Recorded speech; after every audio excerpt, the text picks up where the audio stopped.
Welcome to Midlife Initiation. I'm David Evans.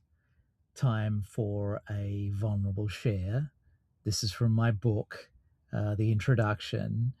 It's called From Genius to Victim, a midlife initiation fable told by the author, me. I was at the peak. I had made it, man. Beautiful family, beautiful home, beautiful car, my dream job leading product at an AI-powered leadership development platform. Millions in public company stock from an IPO.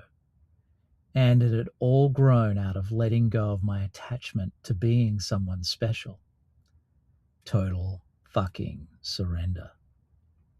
At least I thought so. Looking back now, I see the irony. I thought I had surrendered, but in truth, I was still clinging to a role.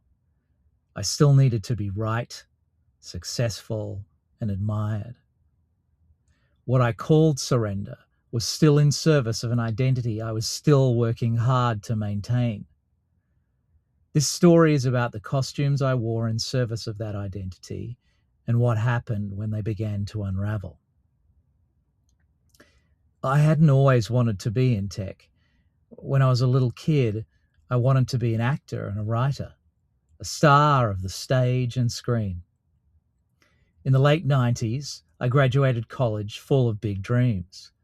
I'd starred in a national television commercial, landed a lead role on stage, and had my own play performed at Australia's premier arts festival. I was going to be a famous actor, a serious writer. Like most of my thespian peers, I got a job waiting tables to fund the habit.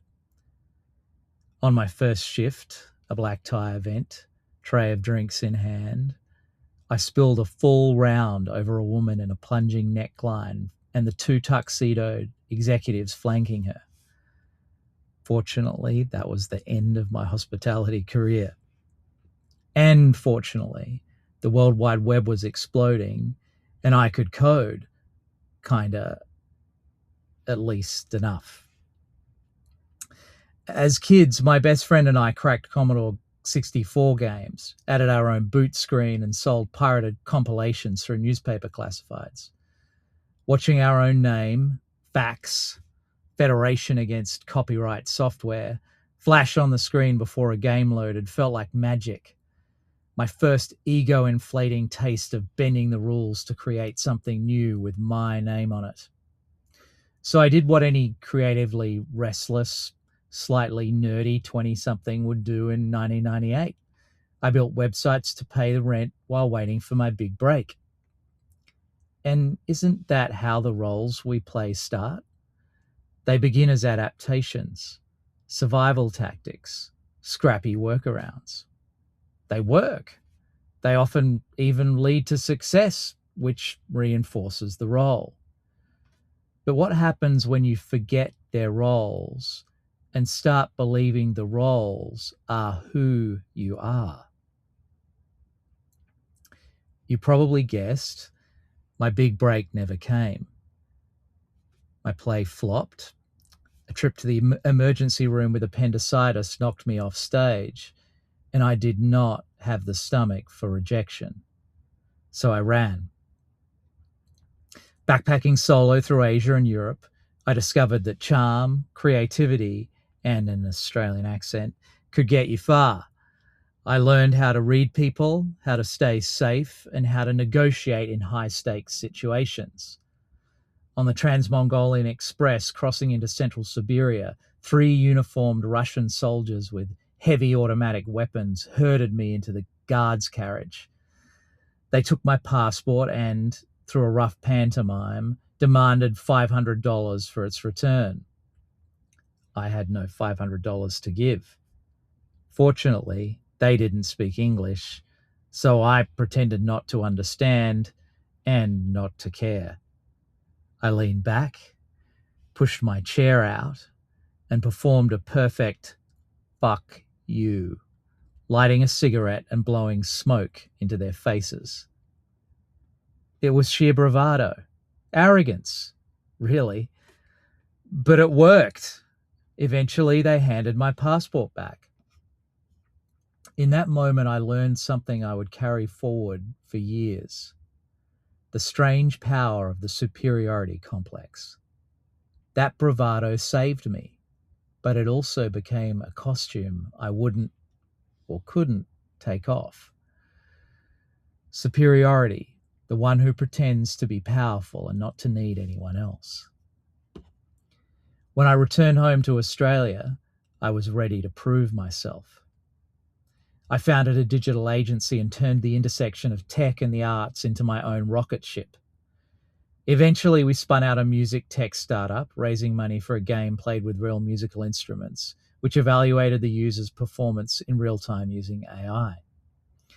By 2008, music games were the hottest thing in the world. Guitar Hero and Rock Band generated over $1 billion in revenue that year. We had developed the world's first polyphonic music recognition system. In 2009, we took our real guitar rock game demo to E3, the video game industry's top trade show. A dozen major publishers vied to acquire our company. My childhood favorite offered a 9-figure deal. I signed the term sheet and ran outside, arms raised, shouting into the sky, I was right! I was going to go down in history as the most successful tech entrepreneur to come out of South Australia. Genius identity fully fluffed. An ego archetype we'll dive into more later in the book. Then the music game space tanked. The deal evaporated. So did our investors. So did my first marriage. Yes, this is the first time you've heard about my first marriage. No surprise, it evaporated along with a rocket ship startup. Additional note on my first marriage. I fell in love with my first wife because she was, quote, the smartest woman in the world, end quote, repeated my 25-year-old inner voice. Again, my attachment to being seen as a genius. I found myself crying into a glass of whiskey at the Elbow Room in San Francisco's Mission District, humiliated. My story, the one where I was the genius on the cusp of revolutionizing music learning, had collapsed. This is where the distortion of identity becomes clearest. I slid through multiple ego archetypes, from God, exalted and untouchable, to hero, fighting to prove myself, then to victim, flayed bare, telling myself it was all my first wife's fault. These weren't just moods, they were masks. Each one cut me off from the simple presence of being here, now. Each one pulled me further from connection with myself, with others, with life. And in that carnage, something broke open. I turned to yoga, not for performance, but for survival. I cried on my mat until silence came, and with it, a sense of home I'd never known. My yoga buddy, Lee Brock, literally held me as I sobbed.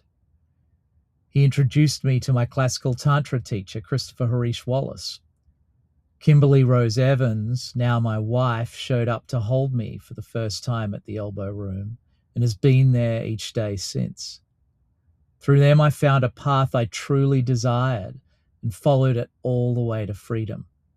Not a path of controlling or fixing and conquering, one of listening to the source of that desire and fully opening to it. Everything changed. I became a coach, built a business, followed my intuition. Blessings rained down. Money, clients, a family. I was doing what I loved, surrounded by people I respected. When I joined an SF unicorn scale-up, Amplitude, to lead learning, I got to be the person who loved and grew others for a living. And when that company went public, I was rewarded with millions. It felt like grace, like I had finally aligned with the universe. See the God Mask chapter.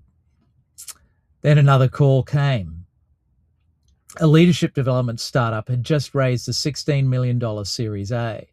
They wanted me to lead product. It felt perfect. Everything that I had ever done converging into one role. I said yes. And for a moment, it was everything I hoped it would be. We were building something big, important. We were developing truly human AI that helped people connect. I had a team, vision, influence, genius ego reconstructed. As I said at the start of this story, I was at the peak. I had made it, man. A beautiful family, a beautiful home, a beautiful car, my dream job leading product at an AI-powered leadership development platform. Millions in company stock from an IPO. But somehow, at the pinnacle of success, I was profoundly lonely. I was 47 years old with no real male friends. After nearly 20 years in America, there was no one within 5,000 miles who I could turn to in a crisis. And then even things on the surface, that perfect pinnacle, started to change, as things do. Growth stage B2B SaaS stocks tanked. Amplitude went from over $80 a share to under $8, and with it, my bank balance. The online coaching industry was reeling. Growth had slowed. Post-pandemic return to office mandates were reshaping the landscape, and headcount reductions began, and I was the one making the calls. At Amplitude, I'd been the nurturer, beloved. Now I was the chainsaw, and my bank balance wasn't there to prop up my ego. Layoff after layoff, resistance to change. My ideas, innovative and necessary, met with friction, politics, silence. I tried harder, pushed further, spoke louder, but the more I fought, the more I lost. I began to see my peers as slow and scared, and myself as the only one who could save the company. See the Hero Mask chapter. We built some of the most sophisticated AI leadership tools in the world, but I was becoming the kind of leader, at least with my cross-functional peers, I had vowed never to be. Defensive, dismissive, fucking angry. Sometimes I brought the fight home to my beautiful wife, my beautiful boys. The following thoughts literally arose in my mind. Those ungrateful little shits. I work so hard for them. And why can't she do more of the cooking? I earn more of the money, and I love cooking. When I finally cracked open with anger and frustration, I saw it. I was not the genius, not the hero, not the enlightened leader saving the day. I was playing the victim. In the language of the 6 paths presented in this book, I'd slipped from hero to victim, chasing validation I could never get enough of. It was only in recognizing my victim mask that something loosened. So here's a question for you. What masks do you wear to prop up your ego? What roles have you mistaken for yourself? The moment you can name the mask, see the role, surrender the identity, something loosens. Presence slips in, and life begins again and again. That's where the midlife initiation and journey to connection and freedom begins. Not with becoming more, with surrendering the need to be anyone at all. To be continued.